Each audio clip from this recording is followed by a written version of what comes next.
जय गुरु गोरखनाथ जी महाराज की, जय बाबा बालाजी महाराज की। तो साथियों, फिर से स्वागत है आपका टीम नाथ जी की तरफ से, आप सभी की तरफ से, गुरु जी की तरफ से बहुत बहुत आशीर्वाद। और साथियों, आज बनाने जा रहे हैं जो वीडियो है, ये है पितरों की नाराजगी पे। तो साथियों, पितर नाराज कैसे हो जाते हैं? क्योंकि जैसे हमारे घर के मुखिया होते हैं, तो ये तो देवता रूपी होते हैं, जैसे पितर देवता। तो देवता कोई बातों में ही नाराज नहीं होता। कैसे? जब हम हमारे संस्कार से विचलित हो जाते हैं, अपने कर्म बिगाड़ लेते हैं, फिर भी ये माफ करने के लिए साथियों बड़े बुजुर्गों को लाते हैं। वो समझाते हैं, जैसे हमारे दादा दादी परदादा या हमारे बड़े भाई या ताऊ जी या अड़ोसी पड़ोसी किसी न किसी रूप में आते हैं। क्योंकि पितर स्वयं खड़ा होकर हम देख नहीं सकते, क्योंकि ऐसे नेत्र हमारे पास है नहीं। क्योंकि ऐसे नेत्र भी भक्ति से बनते हैं, और भक्ति हमारे पास है नहीं, क्योंकि हमें तो पहले ही कर्म बिगड़ते हैं। और कर्म कैसे? संस्कारों से वंचित कैसे हो जाते हैं? जैसे हमारी बेटी जो होती है, तो ये लक्ष्मी का रूप होता है, और हम इनको गाली गलौज कर देते हैं। हमारी जो भौड़िया होती है, हमारे छोटे भाई की बहू होती है, उनको गाली गलौज कर देते हैं। भाभी होती है, उनसे अपशब्द बोलते हैं, जबकि भाभी एक माँ के समान भाभी का दर्जा होता है। और हम फिर मर्यादा उल्लंघ जाते हैं, तो अपनी माँ तक को भी गाली दे देते हैं।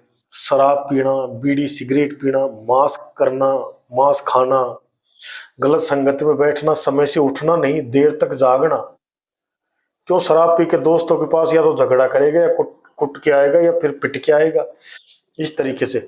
तो साथियों, फिर जैसे हमारे समझाने वाले आते हैं, पितृदेव भेजते हैं कि भाई इनकी कहीं बुद्धि ठीक हो जाए किसी भी तरीके से।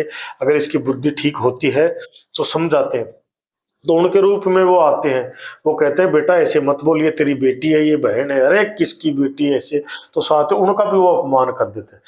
फिर ये देख लो साथियों, पितरों की आंखों में आंसू आने लग जाते हैं, फिर वो हमसे विमुख हो जाते हैं। और जिस घर में पितर विमुख हो गए, तो साथियों फिर आप श्याम जी को चाहे 12 को चूरमा चढ़ाएं, या माता जी को हलवा खीर खिलाएं, या कोई पीर पैगंबर को मनाएं, या कितने भी बजरंगबली की चालीसा कर ले, साथियों आपके शुद्ध दिन नहीं आ सकते। क्यों? क्योंकि हम तो स्वार्थी हैं। एक दूसरे को स्वार्थ होता है, पत्नी को पति से, पति को बच्चे से, बच्चे को माँ से, माँ से बाप से, इस तरीके। लेकिन देवता हमेशा निस्वार्थ होते हैं।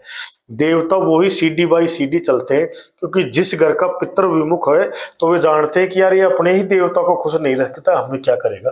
तो साथियों, आपकी खीर हलवा कोई भोग नहीं लेगा, बाकी आप रोज चढ़ाओ, वो भी आपसे मुख मोड़ लेंगे। तो साथियों, सबसे पहले तो क्या है कि ये शराब मांस मदिरा गलत बोलना अपने संस्कार। क्योंकि हमें एक तो इस बात की खुशी होनी चाहिए कि हम हिंदुस्तान में पैदा हुए हैं, जहाँ पे इतनी इतनी अच्छे देवता हैं, इतनी बढ़िया बढ़िया मर्यादा है, अच्छे अच्छे हमारे पास संस्कार हैं, बहुत से त्योहार हैं जो हम मनाते हैं, हर रोज त्योहार मनाते हैं। तो साथियों, आइए बढ़ते हैं कि पितरों को हमेशा किस तरह से खुश रखें। आप हमारे चैनल पर नए हैं तो वीडियो को लाइक करें, चैनल को सब्सक्राइब करें, बेल आइकन के बटन को दबाएं, ताकि आने वाली वीडियो की नोटिफिकेशन आप तक आए। और कमेंट में जय गुरु गोरखनाथ जी, जय बाबा बालाजी जरूर लिखें। क्योंकि हमारी जो वीडियो होती है साथियों, ये बहुत ही सटीक उपाय इसमें गुरुजनों द्वारा, जिनकी वाक सिद्धि है, जिनको अगर किसी को आशीर्वाद दे दिया तो वो भी फलीभूत हो जाता है। उनकी द्वारा बताए गए उपाय हम आप तक, वो उनके सुझाव आप तक बताते हैं, ताकि आपका भी लाइफ का चमन फिर से हरा भरा हो सके, फिर से उसमें कलियां खिल सके, फिर से उसमें रंग बिरंगे फूल खिल सके। तो साथियों, करना क्या है कि हमारे जब पितर नाराज हो जाते हैं, हमारे कारोबार में नुकसान होना, घर में मन नहीं लगना, अगर पशु रखते हैं तो पशु समय से दूध नहीं देना। जो एक समय का 5 किलो दूध देता है, वो पशु 1 सवा किलो 1.5 किलो दूध देगा। अचानक कोई ना कोई ऑर्डर कैंसिल होना, रिश्ते समय पे नहीं होना, पढ़ाई वालों का पढ़ाई में मन नहीं लगना, अकस्मात बीमार होना। फिर एक बीमार हो गया, उसको ठीक कराएंगे 2 हो जाएंगे, 2 को ठीक कराएंगे तीसरा बीमार हो जाएगा। तो साथियों, छोटे छोटे बहुत से काम हमारे बिगड़ते ही चले जाते हैं। तो आइए किस तरीके से पितरों को खुश करें। और इसके अलावा भी आप अगर पर्सनल हमें जन्मपत्री दिखाना चाहते हैं या बनवाना चाहते हैं, या इसके अलावा करी धरी ओपरी पराई चौराया चौगाना, नजर दर्द खिलाया हुआ पिलाया हुआ, करा धरा रड़ा हुआ, मूठ चौकी से परेशान, कच्ची पक्की चौकी से परेशान, भूत बांदा से, प्रेत बांदा से, जिंद बांदा से परेशान है तो साथियों हम हवन यज्ञ द्वारा भी इलाज करते हैं। तो स्क्रीन पे जो नंबर देख रहे हैं ये हमारे कार्यकर्ताओं के नंबर हैं। इन पे आप केवल और केवल व्हाट्सएप बताएं। अगर फिर पर्सनल आपको कोई मशवरा चाहिए या कोई पर्सनल कुछ बात पूछनी है, इसके लिए एक छोटी सी फीस रखी गई है, वो आप डलवा दें और स्क्रीनशॉट हमारे पास भेज दें ताकि हम फिर आपसे बात कर सके। तो आइए बढ़ते हैं उपाय की ओर। तो अमावस्या को क्या है कि अमावस्या को एक दिन पहले सभी से कहते हैं कि कल की अमावस है, तो सब जल्दी उठेंगे ब्रह्म मुहूर्त में। सब जल्दी उठ के जो हमारी माता बहनें वो भारी झाड़ी करेंगी और बड़े भाव से, चाव से, लगाव से, हर्ष और उल्लास से साथियों उस दिन भाग भाग के नहाएंगे, धोएंगे, मंदिर में साफ सफाई करेंगे।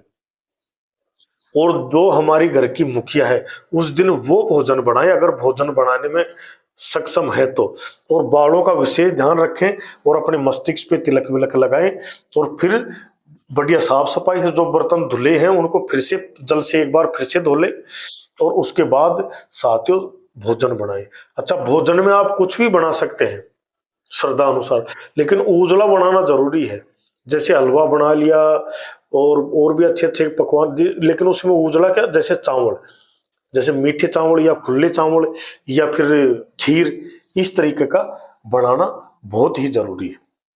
बना के और जो घर का मुखिया है आदमी कोई भी वो जैसे बनाएगा और इस तरह की अंगारी दीपक जलाएगा, ये दीपक है, इस तरीके का दीपक जला के और ऐसे माल से में अंगारी लगाएगा और साथ ही दीपक जला के जैसे उसमें घी डालेंगे और पितरों को आह्वान करेंगे कि हे पितृदेव आप आ जाएं, आपके लिए भोजन तैयार है और हम सब आपका आने का इंतजार कर रहे हैं। साथियों इतना बोल के अगर आपने घी डाल दिया तो तुरंत आपकी जोत अंगारी पे आ जाएगी। फिर क्या है कि जो भी हम पकवान बनाए 1, 2, 5 तो उसमें थोड़ा थोड़ा तोड़ के और वो भोग उसमें लगाएं। फिर घी डालें, घी डालने के बाद उनको थोड़ा सा पकने दें, 2-4 मिनट तक बैठे। और जो भी लेडीज हैं, क्योंकि हमारे वो पितर देवता हैं तो हमारे संस्कार हैं, हमें थोड़ा सा पल्लू जरूर करना चाहिए जिसको घूंघट बोलते हैं। तो सब नाक रगड़े 5 बार या 7 बार और ये बोले कि हे पितृदेव ये आप ही की बागबाड़ी है और हमसे गलती हो भी सकती है तो आप हमें क्षमा करें। और इंसान गलतियों का पुतला है,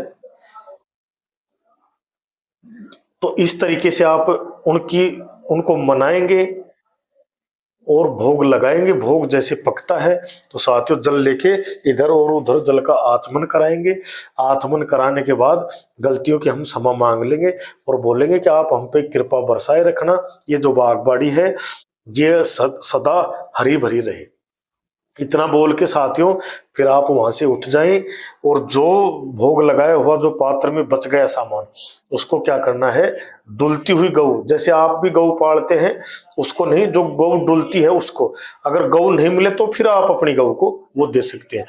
फिर उनके तत्पश्चात क्या करें, घर का कोई भी सदस्य, वैसे तो जो मैन बुजुर्ग है उसको करना चाहिए, नहीं तो फिर उसके छोटा भी कर सकता है। क्या करना है कि थोड़ा सा दूध ले और उसमें थोड़े से काले तिल डालें। जैसे 100-200 ग्राम दूध ले लिया, महीने में एक बार करना है, उसमें थोड़ा सा काले तिल डालें और सीधा कोई पीपल देखा अगर पुराना मिल जाए तो बहुत ही बढ़िया है और एक मंत्र के साथ उस पीपल में चढ़ाए। मंत्र बोले ओम नमो श्री पितृदेवाय प्रसन्नम भव। मंत्र एक बार फिर से जैसे डालते रहे, ओम नमो श्री पितृदेवाय प्रसन्नम भव। कम से कम 7 मंत्र तो जरूरी निकले और ये डाल दे और साथ पीछे मुड़ के नहीं देखे, घर पे आ जाए। इतना सा काम करना है। फिर रात्रि को एक काम और करना है। क्या करना है, दक्षिण दिशा में अपनी छत पे एक घी का दीपक जला दे और साथियों उसके बाद जो हमारी माताएं रहती हैं, जो हम रात्रि जगह करते हैं जिसमें हम गीत गाते हैं जिसको मावा बोलते हैं, तो कम से कम 5, 7 या 11 अपने पितरों का और कुल देवता का गीत जरूर गाए। धीरे धीरे चौक में बैठ के, अपने घर में बैठ के या फिर पितरों के जो मंदिर है वहां पे बैठ के, दीपक तो सब जलाते हैं, शाम सुबह दीपक जलाना, तो वहां पे कम से कम 5 गीत तो जरूर गाए। ये देखना साथियों पितृदेव आपकी मेन गेट पे साथियों संतरी की तरह पहरा देगा। हो सकता है किसी में आने लग जाए, खेलने लग जाए, और जो भी आप काम करोगे उससे पहले तो ये बता देगा कि सपने में के माध्यम से या किसी में आके कि ये काम हमें इसमें नुकसान रहेगा, ये काम मत करना, ये काम इस तरह से करना। पशु लाना है तो भी बता देगा, हाँ इसमें लाभ होगा, नुकसान नहीं होगा। साथियों ये देख लें, जिंदगी में 4 चांद लग जाएंगे और कंधे से कंधा मिला के साथियों रिद्धि सिद्धि कमाई में भी आपके साथ देगा, और लाइफ में कभी भी पितर रुसवाई में नहीं आएगा। फिर देखना आप कितने आनंद मौज होते हैं घर में। वीडियो अच्छी लगे तो कमेंट में जय गुरु गोरखनाथ जी महाराज, जय बाबा बालाजी महाराज जरूर लिखें। इसी के साथ वीडियो का एंड करते हैं। जय गुरु गोरखनाथ की, जय बाबा बालाजी।